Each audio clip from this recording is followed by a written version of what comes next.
Okay, everyone. This is Matt Green. Oh, wait a second. It's not. Oh, this is Harry. And thanks for the introduction. So I used to work at W3C doing standards, and I left over DRM, and this is what I'm working on now, since I've sort of given up on the web but haven't yet to fully convert to Ethereum. I think that's going to happen next year. So we're going to look at PGP, which some people here have probably used and had horrible experiences with, and Signal. And we're going to talk about sort of new developments over time. So just quick question here. How many people here use PGP? Oh, a geeky audience. How many people here use Signal? Okay, it's almost the same. It's terrifying. Okay, so anyways, everyone here should be familiar with crypto standards. They mostly come from NIST. Occasionally, NISA sends out a wonderful report. And now the IRTF is working on some things as well. But in general, a lot of what happens in normal cryptography security is attacking crypto on the primitive level. And however, we also have a lot of development on the protocol level. And the main difference is on the primitive level, of course, everything is ran mostly through competition, unless something sort of dodgy is going on.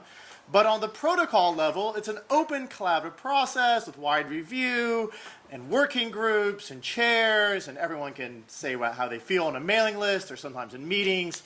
And actually, this tends to lead to more broken protocols. But regardless, it's still how protocols are made. So we're going to focus on the protocol level here.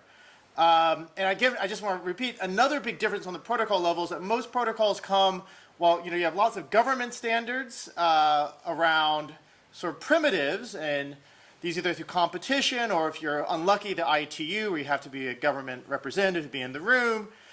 Open standards have what's called a multi-stakeholder process, although in reality that means anyone who shows up is kind of part of the group, depending on exactly how the group works. You have ICANN, which runs the domain name system, the Internet Engineering Task Force, which is what we'll focus on, and the W3C, where I used to work for, which is a consortium that kind of does web browsers. And, and the horrible thing is, have anyone here been to ICANN meeting? W3C meeting?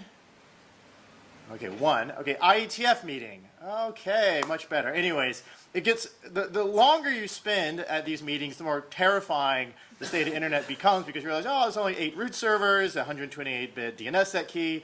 It's great, but then it also makes sense the longer you spend at these meetings, because basically you realize the internet, as we know, it was designed by graduate students like Jonathan Postel, who single-handedly ran DNS for 20 or 30 years. So, in general, open standards are kind of messy, and they are kind of ran as called once by an anarcho-hippie commune called the IETF, who is unfortunately kind of aging rapidly, and they need more help. So we're going to talk a lot about how you can get involved with them, because they're the ones who are picking up the messaging protocols. So again, IETF's a bunch of grad students, started in 1986, split off into IRTF, which is the Research Task Force, which typically looks at crypto primitives, but also human rights, and basically anything that doesn't have a clear standard behind it. And standards are called RFCs, or requests for comments. Essentially a network of good old boys called the Internet Architecture Board has to approve everything and has a bank account called the Internet Society.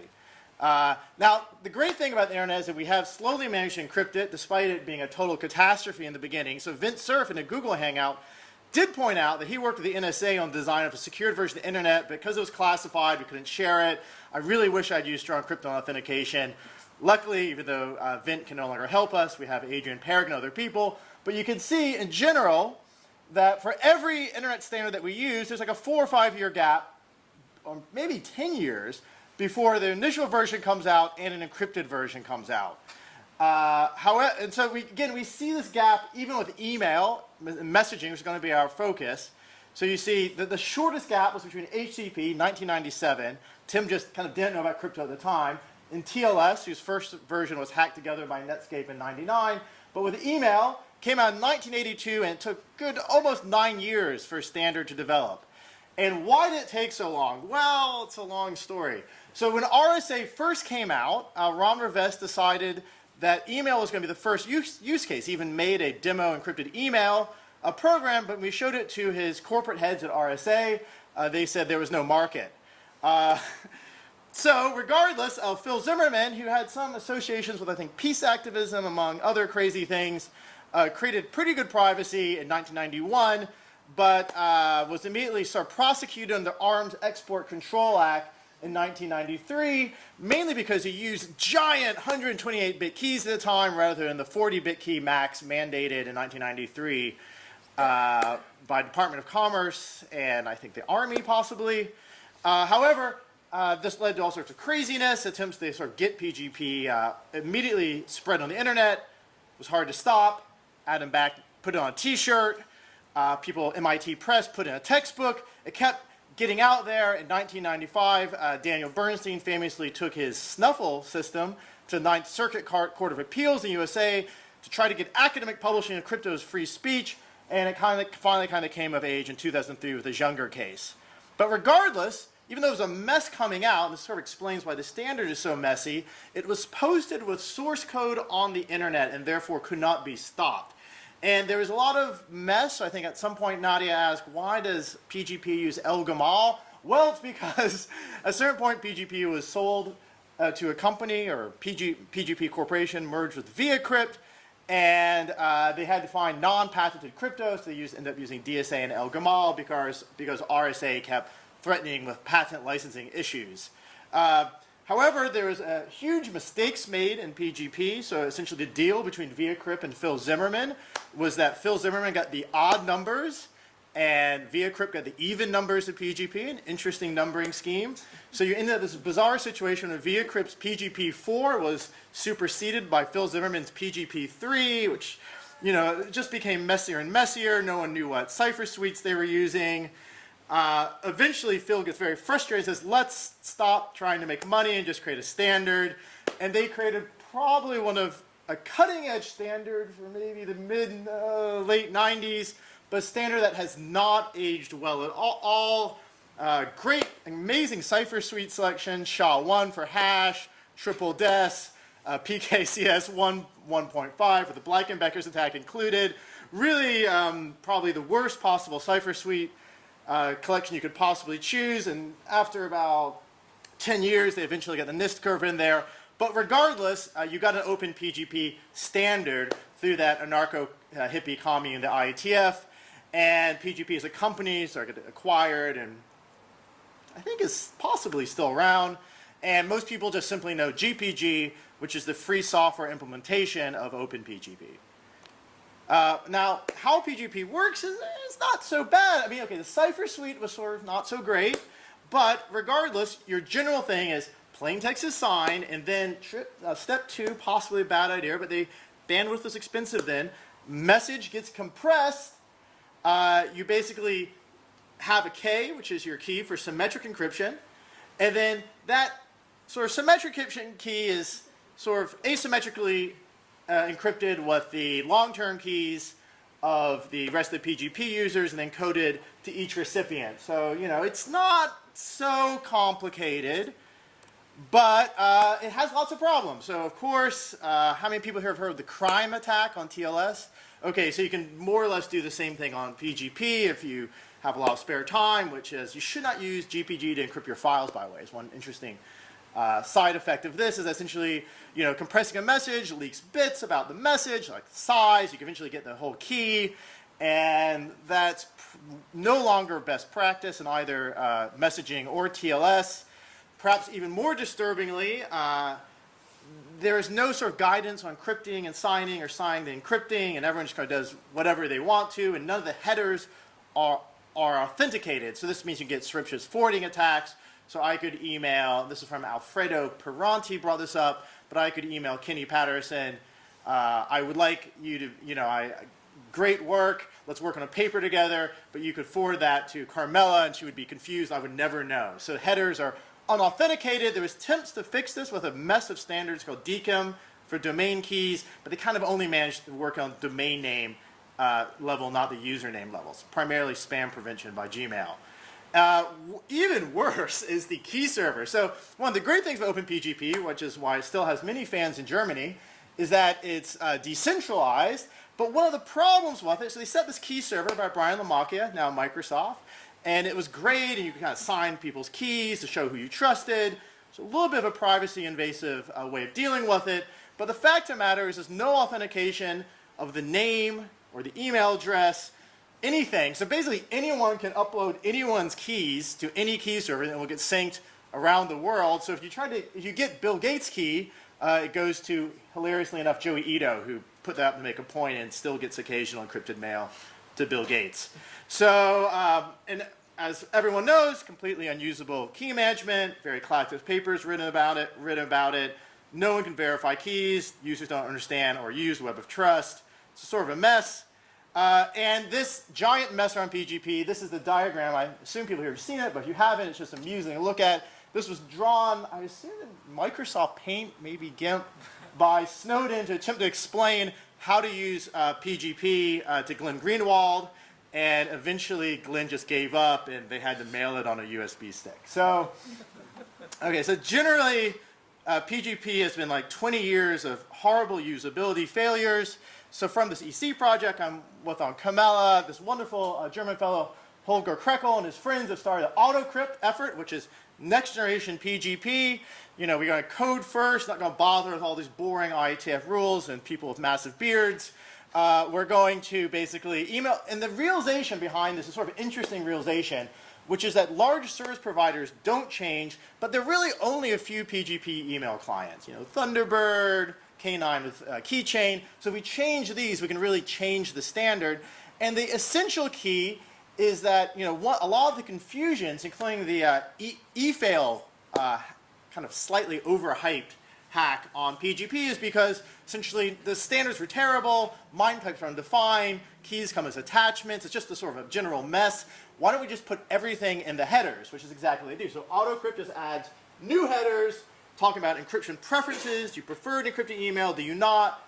And what's your key? Generally pretty useful. And the nice thing about headers, they can sort of be arbitrarily large and they can extend indefinitely and they can silently fail. So if your email client gets an AutoCrypt header and you don't understand it, it just fails. And that's actually a pretty useful UX trick. However, it doesn't solve the authenticated header issue. So, you know, there's still headers that don't clear text.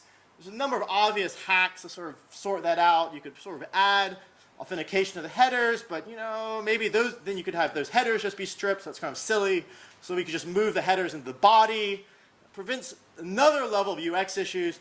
But regardless, there's a lot of proposals now to basically try to get OpenPGP to be something that cryptographers just actually recognize, which is authenticated encryption with associated data. So this is completely possible. There's a lot of people working on it. It's very exciting because it could possibly bring the current mess of OpenPGP to something that we can actually understand. And then, of course, Carmela and her student, who may or may not be here, Bogdan, there you are, Bogdan, okay. So they've been working on what's called claim chain, which is basically say, hey, why don't we just share your knowledge of friends' keys with AutoCrypt headers. Of course, the problem if you gossip, just everyone's keys around, public keys around, it's sort of a privacy risk, but you can use verifiable random functions as capabilities to access keys. Hopefully published soon as a claim chain, as in some conference, maybe. But regardless, Bogdan and Carmela have shown that over time, gossiping can lead to sort of increased encrypted email usage and stable identification of keys. So you don't really need key servers. That's a huge win. However, that win is not yet implemented. What is implemented is one of the main problems with OpenPGP is it was made in the time period everyone just had one device, one sort of clunky desktop, maybe if you're lucky, a clunky laptop. So basically one of the problems is you have a key generally per user or multiple keys per users, and you want to basically, you can't, you receive email, encrypted email on your phone, you can't read it because your key's on your laptop. So there's a way we can synchronize keys. So they do multi-device sync with key wrapping. This is actually a really hard problem. People should actually look into it. This is a sort of naive way to solve it, which is, hey, just encrypt the key with a giant password and ship it around. And that's actually supported, despite possibly being the least, the sketchiest bit of AutoCrypt, by Thunderbird due to user demand. And they don't use device keys, unlike, say, Signal or any other modern encrypted messenger. Okay, but what's happened? So, you could try to rescue OpenPGP, and that's what AutoCrypt is up to. But maybe we should just create a new protocol because, after all, time has changed. And so Trevor Perrin created Messaging at Modern Crypto. Great mailing list. If you're interested in following whatever's going on in messaging, go there. But essentially, because the IETF never updated PGP till 2007, and just then they kind of just updated the cipher suites, people got frustrated, started their own encrypted messaging work. And the famous academic work, of course, by Nikita and Ian on off-the-record messaging, otherwise known as Why Not to Use PGP. And this is where kind of the big breakthrough happened, which is why are we even bothering with PGP? So if we drop the asynchronous sort of requirement from PGP, we could just use Diffie-Hellman between two parties. It does unfortunately require parties be online, and you don't really have good group messaging, at least in the early version of OTR. But it was a huge breakthrough. So essentially you send an encrypted message, you advertise your next key, they get it, they acknowledge, Diffie-Hellman, send it back with a new key, and you just keep ratcheting up. And that's really useful. It was sort of standardized via the XMPP Foundation, and it has a few other interesting twists, such as it uses malleable encryption for deniability. So if the police sees my laptop and they get my log, they can't use my key to prove I'm talking to someone else. But Signal basically did, I think, two big advances, besides using modern cipher suites from the Daniel Bernstein sort of curve set. What they basically said is they said, well, this sort of triple ratchet being used by OTR, we can simplify it and we get actually better security properties. We get both forward security, so that you can't sort of read the messages in the future, but you also get future secrecy. And this basically has been analyzed formally down that paper down there, but essentially you just send an encrypted message across with your current ephemeral key, Bob gets it, Diffie-Hellman, right back. You can start sending the keys with the messages, and you both get sort of greater latency, lesser latency, and there's the remarkable trick done by Signal, which is they basically let there be asynchronous keys by having a server provide pre-keys. So with a window of keys, so I could basically do a Diffie-Hellman with a centralized server, get the initial message signed by their pre-key, so I know it's really the right key, and do the sort of Diffie-Hellman ratchet there, and then I can start sending messages to you while you're offline. That ends up being the huge sort of breakthrough that was really needed for mass adoption. The second big breakthrough for mass adoption, which people shouldn't, is they solved the key management problem by basically saying it's invisible. Everyone has a contact list. It's just the phone numbers in their phone book. This actually, was also used very early on by iMessage. iMessage was probably the first large deployment of encrypted messaging, finally looked at by Matt Green and his students. And basically, while it's similar to Signal, it has it's a bit more hacky. They use digital signatures for authentication. They don't really MAC properly. They have compressed, somewhat like PGP. They inherit this sort of compression before encryption. And of course, Apple invisibly controlling key management, which will come back to haunt everyone. But regardless, those two breakthroughs kind of made Signal and the Signal protocol the wave of the future for encrypted messaging, and it had global success. So Signal, I think, is by 5 million users, maybe a bit more, growing rapidly, but WhatsApp took it up, turned on encryption by default, got to 1 billion users. Google, I think it's off by default in machine learning, but it's in Allo. Ditto Facebook Messenger, also I believe off by default due to machine learning. And recently, as of January, turned on for secret voice communication via Skype. And there's a really, Moxie Marlinspike, who is sort of the one coding this all, Trevor Perrin doing a lot of the crypto heavy lifting, basically show that, a single coder working with a good friend who's a cryptographer can kind of have just as much, if not more impact than an open standard. And they did this despite having, as he put it here, somewhat unpopular belief that it should be possible to break the law. And he points out same-sex marriage and legalization of marijuana, and et cetera, but we have to realize that all these advances wouldn't have been possible if people didn't have sort of the right to communicate secretly. And that, that shows that maybe standards aren't necessary. But then there's still been a lot of controversy, right? So basically, Signal doesn't really give any UX guidance. Different sort of apps make different choices in this. This is the infamous WhatsApp article where they sort of said, because keys can change when the message is in flight, we don't have to really update. We don't have to tell the user about this, and this could lead to WhatsApp, changing the messages and sending God knows what, or compromising them in various other ways.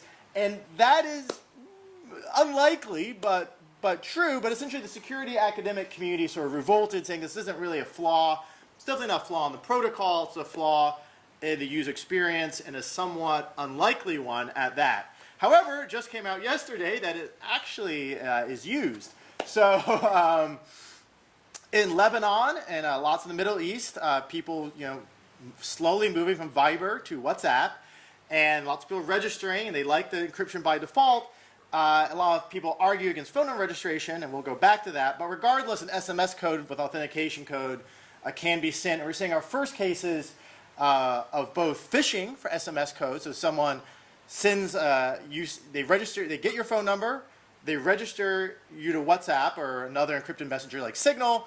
You don't know maybe what that is. You get a code sent to you. They actually call you or contact you and they say, oh, I'm sorry, I sent you this code. And they sort of social engineer the code out of you. And we've also seen, we believe, a few cases of, because SMSs are sent unencrypted and they're not authenticated, we're sort of seeing some possibilities of those even being intercepted by what's called IMSI towers. So it's not simple to just sort of default to Twilio sent text messages to register new accounts.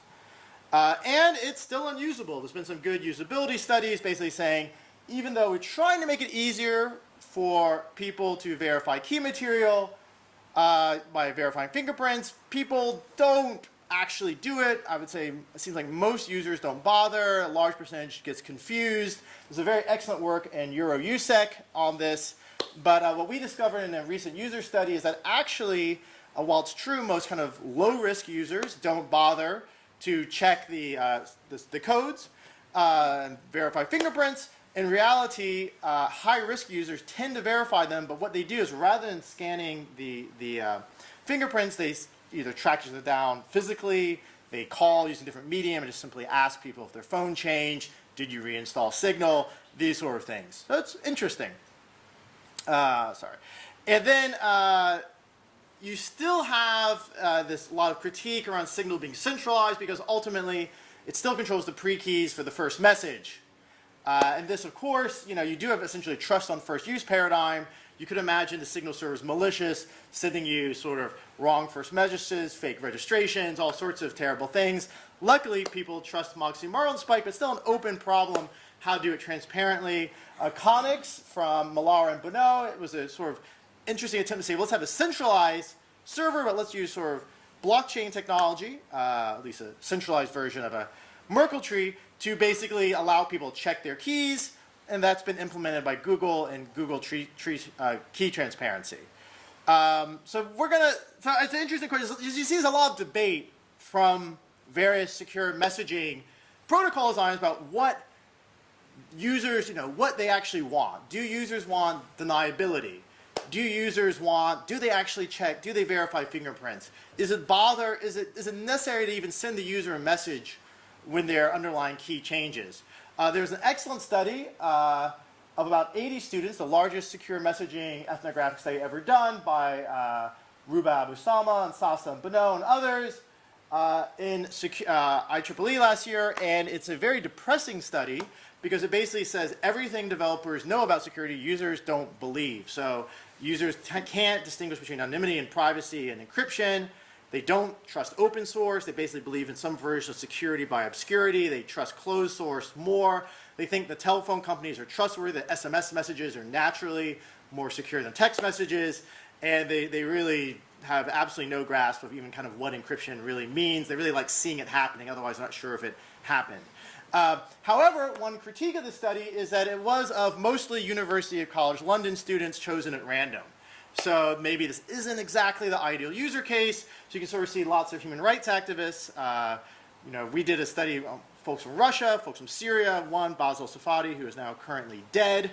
And we said, do high-risk users understand secure messaging? And so we took 90 high-risk activists and we kind of teamed them up against developers who believed they were developing apps for at-risk, high-risk kind of human rights activists. And so we looked at activists from everywhere from Turkey to Egypt to all over the place and talk to developers of OTR, Signal, many apps. And basically, we did sort of interesting contrast. Developers really are interested in open standards. They tend to like free software, at least open source. They're into decentralization. They're really worried over mass surveillance and servers being compromised, Prism style, and they really want features like deniability. Activists, on the other hand, don't really care about the servers, particularly high-risk activists, because for them, usually their greatest risk is their device will be seized. So it's much more likely that the Syrian police will come into your house and ask for your phone or for your Facebook or seize your laptop than the NSA will somehow cooperate with the Syrian government and intercept your messages on the server side. In fact, that's why activists tend to use out-of-country messaging services. In fact, they get one of the worst things a government can do in terms of hurting human rights activists is exactly what the U.S. government did in Syria, which is essentially declare a sanction so no one can download, no one can use Google Play, and then because Moxie doesn't like F-Droid and Signal tends to be on Google Play, no one can use Signal. So this is probably one of the most largest complaints we had, and everyone is terrified of device seizures, and they happen all the time. Second is activists really want some level of privacy anonymity. They actually have a pretty good grasp of the difference between encryption and metadata, and they really would like their metadata to be hidden. Therefore, they're very unhappy with phone number registrations. In most countries, phone numbers are ran by telephone companies which are affiliated with your local oppressive government. This is not really so great. So while high-risk activists don't really mind centralization, they really want mass usage, they really do not like the phone number registration process. But the main issue is that they really would like this sort of level of anonymity, but they don't really care about an enemy such as against a global passive adversary, such as NSA, with a mixed network, but they really would like something a bit more local. Tor often tends not to work very well, so many of them have issues. They really would like a VPN that provides some padding, which defends their device IDs, these sort of stuff. And perhaps most interestingly, they don't really know or care about repudiation because the local judge or dictator really doesn't care about the key in the transcript. I mean, it's just really beyond even their thinking, but they really do need large group messaging. So group messages are the primary means of communication, and activists can be rather confused about whether groups are encrypted or not and security property of groups. What's large?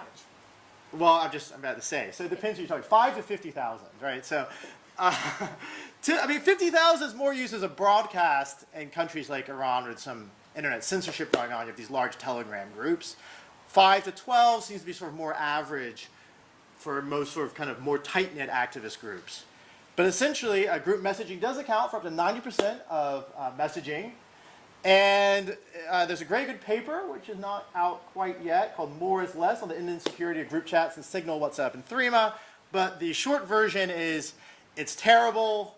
There's a few options here. None of them are very great. You can use point-to-point encryption, just keep kind of repeating that, but it's quadratic, it doesn't scale. Then symmetric keys. One giant symmetric key is usually a problem because someone leaves the group, they can take the key with them. A lot of folks don't ratchet that symmetric key in any good way with the group. And Signal uses a sort of slightly more sophisticated version with a group ID, but then the problem is a former user can leave the group and use the group ID and become a group member. And while most group messengers have some sort of notion of administrator, Signal doesn't. And therefore, then that group ID can be used to essentially kick people out of the group. So anyway, so group messaging and Signal, which I assume people here have used and been a bit frustrated with, some of the frustration comes from the underlying lack of good group messaging in this Diffie-Hellman ratchet. But do we really need to build 50,000 people secure groups? Because having privacy in 50,000 group people is kind of absurd. We're just talking about security right now, but yeah, I mean, privacy we'll get to in a second. Okay. Now, interestingly enough, there's the business model of Signal, which is interesting because it is GPL'd, and at least in the non-Apple Store version, and is basically free to use, free to download. The real question is, how do you make a business? So you can lean on Richard Stallman, which is, if programmers deserve to be rewarded for creating innovative programs, by the same token, they deserve to be punished if they restrict the use of those programs. One way to punish companies that use your GPL code is demand that they pay you for dual licensing. So if you use GPL3 or AGPL, this prevents, due to their viral usage clauses that all other components must use the GPL, prevents usage by companies like Google and Microsoft, because if they hooked in Signal into Skype, then all of Skype would somehow become GPL'd and free software, and this would be horrible for Microsoft, ditto for God knows what's going on in the back end of Google. So essentially, Moxie would then kind of hold everyone hostage for as long as possible and demand money from them, in which most people kind of paid up. And that was a great business model for a bit, but didn't really work out in the long run. And then there's arguments, because Moxie said, you know, it's my code, I have the copyright, it's GPL'd. So even if you want to use different curves, so, you know, Microsoft has this 4Q curve, you know, Moxie really likes curve 25519. This led to all sorts of fighting. And any attempts to standardize Signal basically hurt that business model and damage Moxie's ability to upgrade and control the code, because ultimately him and Trevor are quite competent. They were a little bit worried about what would happen if the code got standardized by less competent people in a standards body, which did start happening, actually. So you have the OMemo protocol, which is an attempt at the XMPP Foundation to sort of standardize Signal for Jabber. Definitely had a fair amount of issues, so maybe you shouldn't trust random people on the internet to standardize your own protocol. And attempts to standardize were never joined by Moxie or Trevor. And then there's a kind of larger blog post, which is really worth reading, even if you disagree with it, as I sort of do, called "The Ecosystem is Moving." So this blog post basically points out that if you do a standard, then you freeze innovation, just as PGP froze innovation for, at least 10 years. And that's after 5 years of designing the protocol and this, you know, even by a single man and trying to get a company out. It does seem that if you freeze the protocol, not only can you not develop it further, but a lot of the most important things, such as UX, changes so much that if you get stuck with a frozen protocol like XMPP, an OTR, or OpenPGP, you'll eventually be killed off by the large centralized Silicon Valley companies such as Facebook and Google, who can innovate much faster than you. After all, you know, how many clients does the world really need? However, you know, there are issues around patents and copyright which kept being brought up, and one of the advantages of software security bodies is that the IETF does have a note well policy, which is a bit vague, but you're supposed to declare known patents. Occasionally, the odd interactions on IETF mailing lists where people claim not to have read emails, or they're not allowed to read emails due to their job. W3C has a slightly stronger policy, which involves the company's licensing royalty-free the patents. And this is great for crypto because it's really been held back by patents. Certicom is probably one of the more infamous examples. And so, you know, Snowden said, oh, Lord, the U.S. is monitoring all non-encrypted internet traffic. There's even a budget to infiltrate standards bodies. When I was at W3C, we looked into this. The NSA joined the XML DSIG working group and immediately left because we had a signature stripping attack, and they really didn't need to destroy the protocol. It was already broken when they got there. But they apparently do, you know, they do spend a fair amount of time in IETF, and there was a small but sizable budget. And this, of course, very angered the IETF. So while at the same time Signal was kind of rapidly evolving, the IETF finally decided to get its act together in terms of cryptography. So they said pervasive monitoring is attack. They kind of wanted to reverse the traditional crypto flow from IST to NSA to standards to be more from the community, hopefully research community, to standards. CFRG, a bunch of great stuff happened, including Kenny Patterson right there. Ended up, hopefully, are you still chair of the CFRG? Yes. Okay, hopefully you're not too traumatized, but even attracting world-leading cryptographers to lead mailing lists full of people from Microsoft and Daniel Bernstein to God knows who arguing about what is the best new elliptic curves and what to recommend.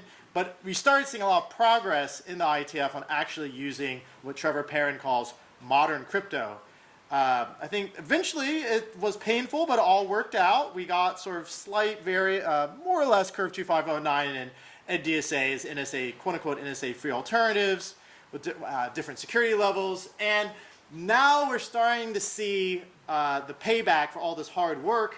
So while messaging in OpenPGP were a mess, TLS, there was a stream of attacks, crime, but many others, Poodle, cipher downgrade attacks, Sweep 32. You know, TLS 1.2 total catastrophe of attacks, some very clever, only really detected, or at least formal verification, state machines help detect them.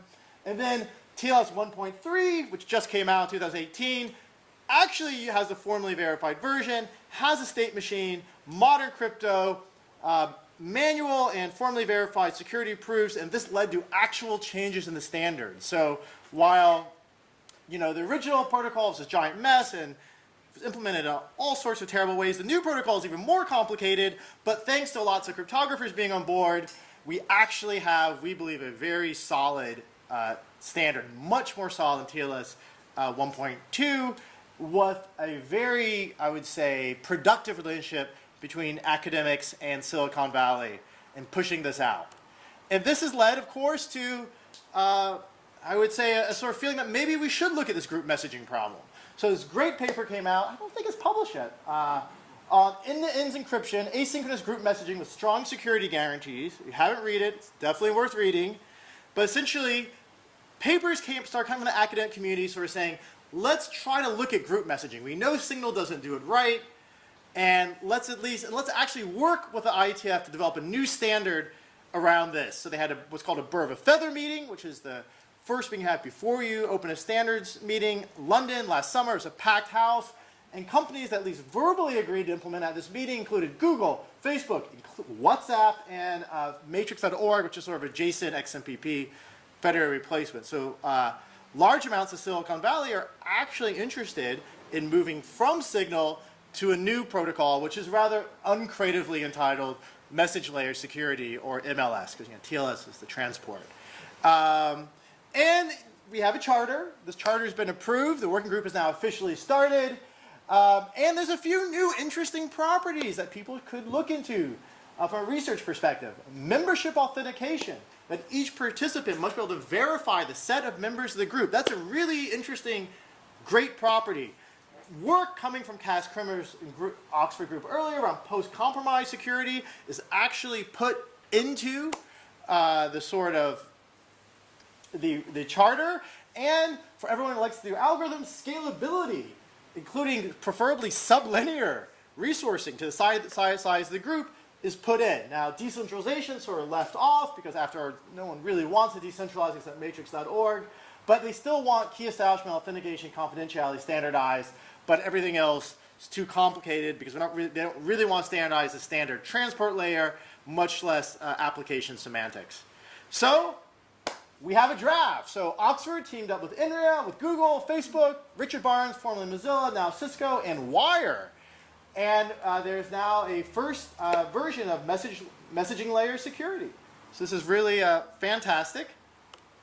And the essential construction is asynchronous ratchet trees. So asynchronous ratchet trees are simply a tree. Cass and Cattrall down there designed it, which basically each sort of node of the tree is the result of a Diffie-Hellman. And so you can sort of see how you just sort of pile the Diffie-Hellmans on top of each other, and you can sort of use that to add and subtract and verify members of the group. And because it's a Merkle tree, you have great login complexity time on almost any operation. A few variations that they drop repudiation. Messages are now signed with a kind of long-term identity key, but it's still a very fantastic protocol. And what do you do when you get a fantastic protocol? You have all the academics of the manual to argue about it and make it even better. So this is TreeChem coming from INRIA and Richard Barnes and Ecker from Mozilla, which is similar to asynchronous ratchet trees, but one of the problems, you have lots of Diffie-Hellmans, you're constantly recalculating them. What happens when you start having race conditions? What happens when you need sort of concurrency? What happens when people change their devices, update their keys? Can you do that out of order? And you can sort of say, why do Diffie-Hellman when you can just hash? So it's more or less the same concept. You say, oh, we have some key encapsulation mechanism. We'll use hashes for the time being. And regardless, you can sort of see that you have two keys. Either one of them can hash for the top key, and then when you need to recalculate, you just do it a few more times.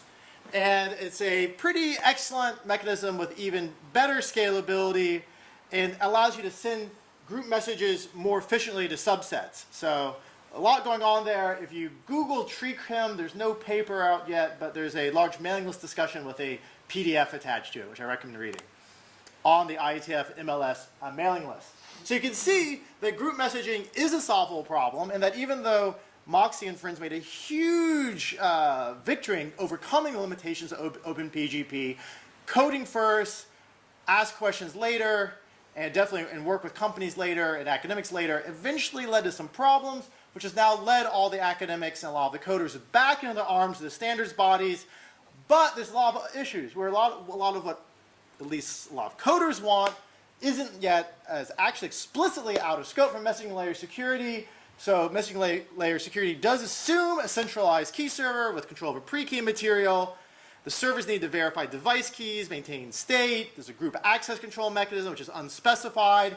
So again, we could back up to some of the work coming out of AutoCrypt, such as claim chains. That would be an interesting application. Do we really need this sort of key server? And can we have decentralized group access control? So people here remember SUDSI, or the failed IETF standardization Spooky, SPKI.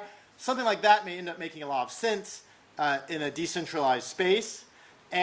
But then, before we go into the crypto details, there's lots of really basic questions that have nothing to do with crypto, but which would be needed for decentralization. How to deal with identity. Typically, you have a phone number, name at domain.org. You could use a hash, all sorts of things. Essentially, you always have to seem to end up in Zuko's triangle, and people make different decisions there. You need to be able, if you are using two different clients, what if you support sending photos or videos or particular kinds of emojis, and someone else doesn't? How do you do that? You need some sort of discovery. How do you discover what the other client supports so you don't send them gibberish? Encrypted email headers are one hack, but having a discovery mechanism would be better. You see this with TLS, with handshakes, a bit dangerous. With cipher suites, but maybe not a bad concept. And there's been older work at the IETF on how to do this with OpenID and identity systems like OAuth through what's called WebFinger. A bit disturbing name, but an interesting protocol where you would go to a friend's server and you would look for a particular file, which would give you the metadata about what they accept. And then, there's all these fights over transport. Do we really want JSON? Do we want something more efficient, et cetera, et cetera? CBOR is pretty, lots of interesting work on IETF there. And then metadata. So if you do choose transport layer, how do you modify it? How do you know what it means? So into the strange world of schemas and the semantic web, which seems to lead to eternal sort of bike shedding. What is it called again? Bike shedding. Yeah, lots of discussions. So I'd recommend leaving the last one out, but those first three should probably be tackled. And then to return to the work that Carmela and friends are working on, there's a real problem with lack of privacy. So hiding metadata is just not part of the messaging layer security charter. Hasn't been thought about. It's just people don't really know how to do it right. We will try to minimize identifiers. So for those of you that use Signal, I've had many discussions with Moxie over this. I've never won. Where Signal, while it doesn't keep really your phone number is really, your contacts are really nicely hidden through various clever ORAM, and Signal does keep everything encrypted. Signal can't distinguish between group messages and person-to-person messages. In order to use push messaging with Google Play, it needs Signal keeps a per-device ID. So maybe Moxie can't access your Signal account, but anyone who's monitoring the uplinks and downlinks of the Signal server can figure out what device is talking to what other device by sort of slurping up these clear text device IDs. And as a side effect, it's impossible to set up for a laptop without a phone, which is a large problem for high-risk activists. So, and also Signal tends not to work very well over Tor. There's a VPN access included, but that also, of course, then just gets blocked when censorship gets difficult. So we need some kind of better privacy-enhanced mechanism. Either Tor, or even ideally better on that local last hop between you and your server with the oppressive government in between. And we need to figure out how we can do access to contacts better. Phone books seem to have worked, but they might be a bit of a hack. Devices keep changing.